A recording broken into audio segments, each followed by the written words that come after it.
Egyptian officials announced on Tuesday the discovery of a long-sealed royal tomb believed to belong to King Thutmose II.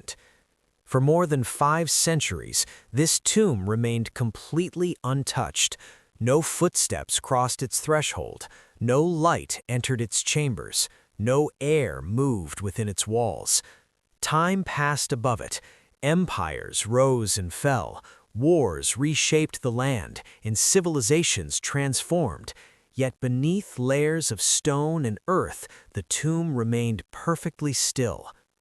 When archaeologists finally prepared to open it, they expected history, answers, and perhaps treasure. What they did not expect was a discovery so unsettling that it forced them to stop almost immediately and seal the tomb once again. Whatever lay inside was powerful enough that even modern experts chose to step back, and that decision raised a haunting question. What could cause the past to be closed again after 500 years of silence? For centuries, the tomb slept beneath the ground, protected not only by stone, but by memory, caution, and tradition. This was not simply an old burial site. It was a place deliberately left alone. Ancient warnings surrounded it, not dramatic curses, but quiet instructions passed down through generations. People were told not to disturb it. Over time, the reasons faded, but the rule remained. The ruler buried here was once feared, respected, and obeyed. They lived in an era where power was expressed through gold, architecture, and control. When this ruler died, the burial was carried out with extraordinary care. Skilled workers sealed the tomb using methods designed to last forever. Guards were stationed nearby for years.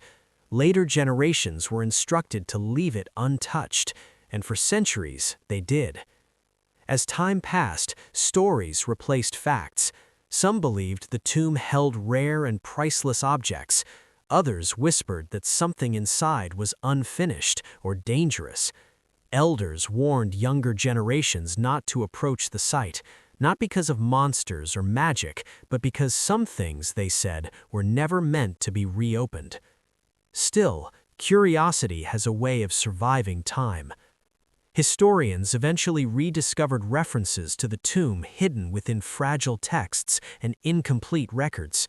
Archaeologists realized that this site had never been examined with modern tools. More importantly, it came from a period of Egyptian history filled with missing pages.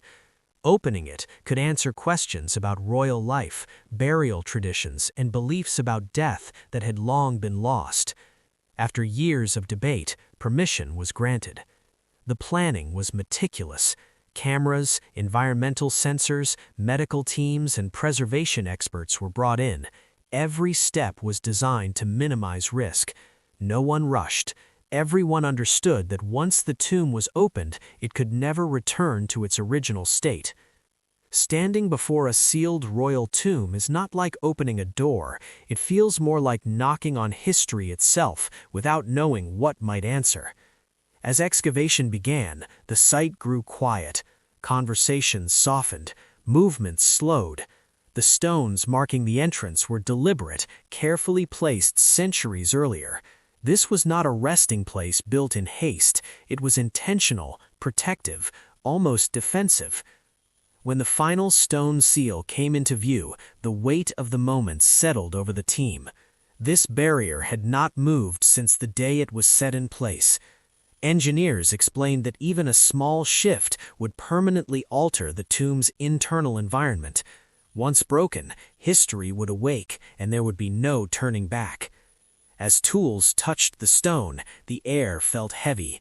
Cameras rolled, hands trembled slightly, and then a narrow opening formed. A faint rush of air escaped from inside.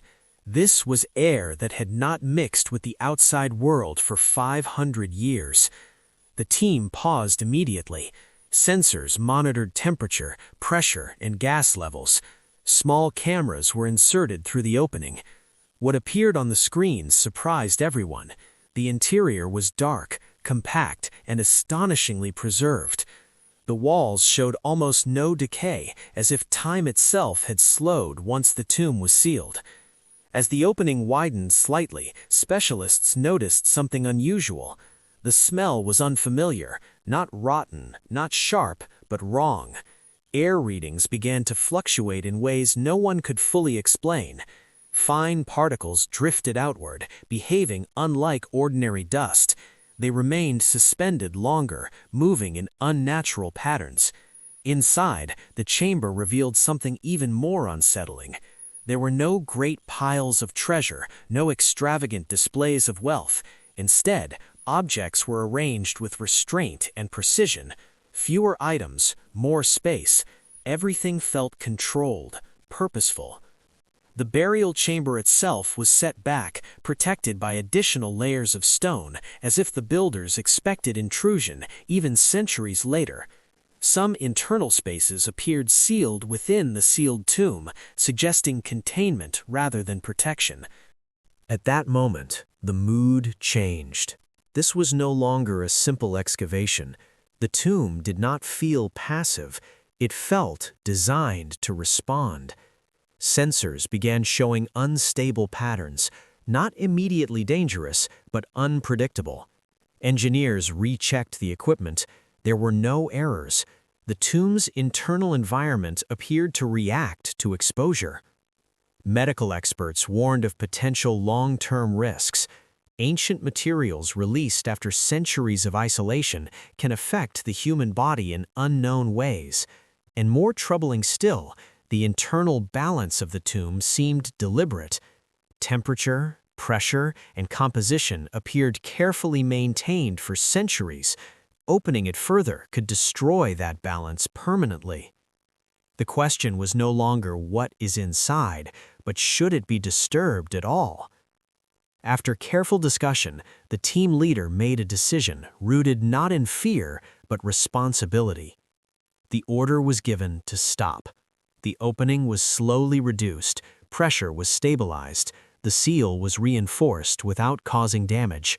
Every movement was deliberate, calm, almost apologetic, as if the team understood they had awakened something that was never meant to be rushed. When the tomb was fully closed again, silence returned. Later analysis only deepened the mystery. Historians re-examined old records and noticed patterns they had previously ignored: missing timelines, erased names, sudden gaps after the ruler's death. This was not accidental loss, it was intentional removal. Scientists continued studying the particles released during the opening. They were not immediately harmful, but their purpose remained unclear. Some believed they were part of a preservation system. Others suspected a containment method designed to activate only when disturbed. Local communities felt relief when the tomb was resealed. For generations they had respected the site without fully understanding why. Seeing it closed again felt like a promise honored. Public debate followed. Some accused archaeologists of letting fear block progress. Others praised the decision as wise restraint.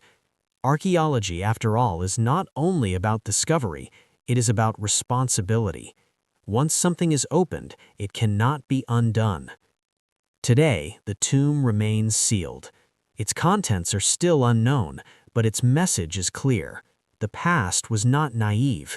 Ancient builders planned for time, risk, and human curiosity. They understood that some knowledge must be protected, not hidden, but guarded until understanding is strong enough to meet it. So what do you think forced the sudden closure of this royal tomb? Was it a warning from the past, or a secret too powerful to reveal? One thing is certain: some mysteries are not meant to be conquered, but approached with humility. And sometimes, the most important discovery is knowing when to step back.